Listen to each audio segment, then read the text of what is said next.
The Cricket World Cup is often sold as a battle of giants.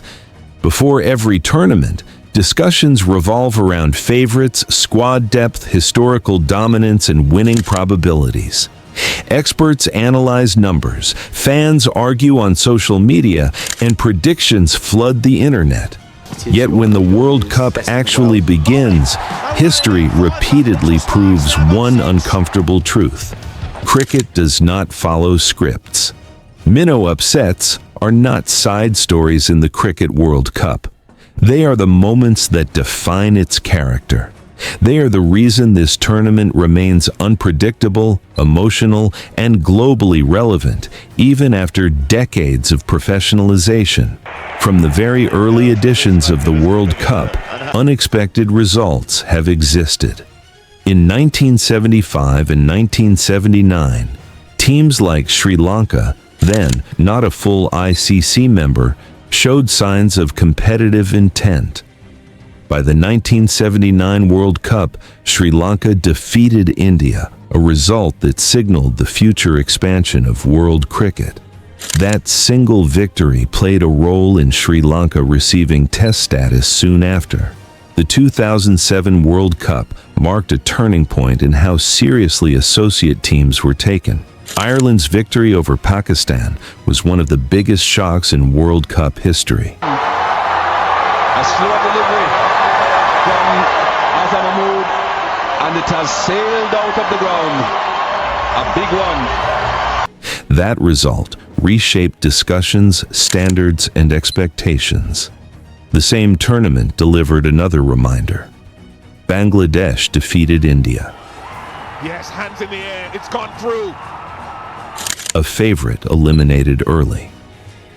In 2011, Ireland's chase of 327 against England became symbolic. They were no longer aiming to compete, they were aiming to win. The pattern continued in 2015. Ireland defeated West Indies. Consistency replaced surprise. Recent World Cups showed another phase. Afghanistan's competitive matches signaled growth. Close contests built the foundation for future breakthroughs. Minnow upsets also changed tournament mathematics. One result can reshape everything, and that unpredictability keeps the World Cup alive. Commercially, emotionally, culturally, these moments matter.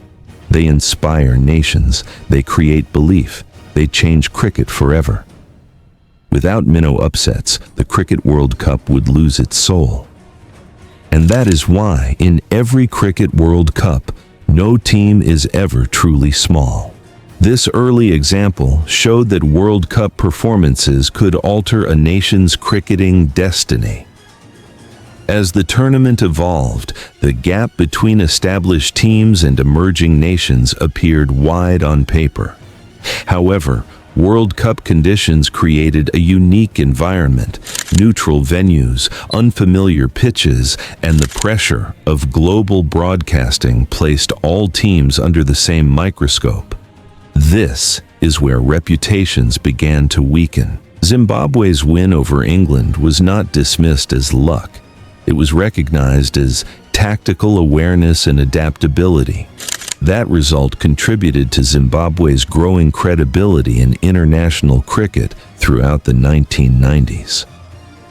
By the time the 1996 Cricket World Cup arrived, associate teams were no longer silent participants. Kenya's victory over West Indies forced the cricketing world to pause. West Indies were former champions with a legacy built on dominance. Kenya were playing without fear. Their discipline with the ball and commitment in the field, this match became a reference point in every discussion about World Cup unpredictability. 3 years later, the 1999 World Cup produced a result that permanently changed cricket's global structure. Bangladesh defeating Pakistan was not just a shock, it was a statement. Pakistan all out for 161 in the 45th over. Look at the jubilation there. Pakistan were one of the strongest teams in the tournament and eventually reached the final. Bangladesh, still developing, seized their moment.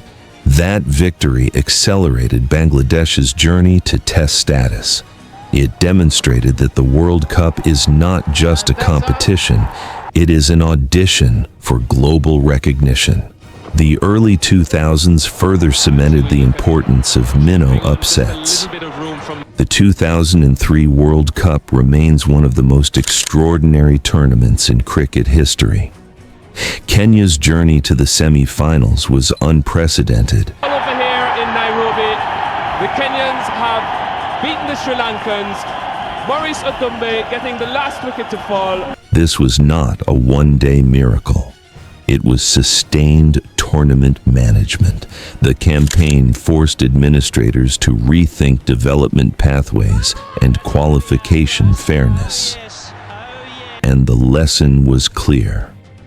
Preparation must be universal.